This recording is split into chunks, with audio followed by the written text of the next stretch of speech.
మనతో పాటు కరెక్ట్ కళ్యాణ్ గారు ఫోన్ లైన్ లో ఉన్నారు. కళ్యాణి గారు, సో ఇంకా మీలాంటి వాళ్ళు కంప్లైంట్ ఇస్తున్నారు. దేశం మన రాష్ట్రంలో కూడా చాలా ప్రాంతాల్లో కంప్లైంట్స్ వస్తూ ఉన్నాయి, కేసులు నమోదవుతున్నాయి. కానీ ఆయన ప్రవర్తన మాత్రం మార్చుకోవట్లేదు. ఇంకా శాపనార్థాలు పెడుతున్నాడు, పిచ్చి పిచ్చి వ్యాఖ్యలతో ఇంకా రెచ్చిపోతూనే ఉన్నాడు. సో ప్రస్తుతానికి బహుశా చైనాలో ఉన్నట్టుగా కొన్ని వీడియోలు ఏదో సర్క్యులేట్ అవుతూ ఉన్నాయి. సో పోలీస్ ఎటువంటి యాక్షన్ తీసుకోవాలనుకుంటున్నారు? ఏ రకంగా జరిగితే అన్వేషణ నోరు మూసే అవకాశం ఉంది?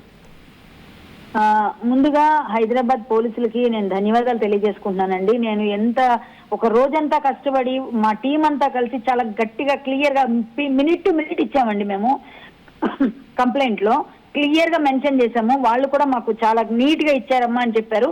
చాలా కష్టపడ్డాం టీం అంతా. ఎందుకంటే వీడు వెధవ దేశాన్ని దేశద్రోహులాగా చాలా నీచంగా మాట్లాడాడు. అలాగే దేవతల్ని మన ఆరాధ్య దైవమైన సీతమాతని అన్నాడు.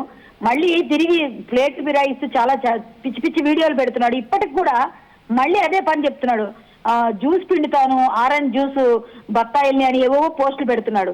సో ఇవన్నీ కూడా పోలీసులు గమనిస్తున్నారండి. కాబట్టి వారు వెంటనే రంగంలోకి దిగుతామని ఆ రోజు ఇచ్చిన మాట ప్రకారంగా వారు సిద్ధం చేశారు రంగం అంతా. సో అతను ఎంత తొందరగా తీసుకొస్తే అంత మంచి జరుగుతుందని నేను అనుకుంటూ, చాలా వరకు పిల్లలు బాగుపడతారు. ఇలాంటి వెధవల్ని మాత్రం వదిలేయకూడదు.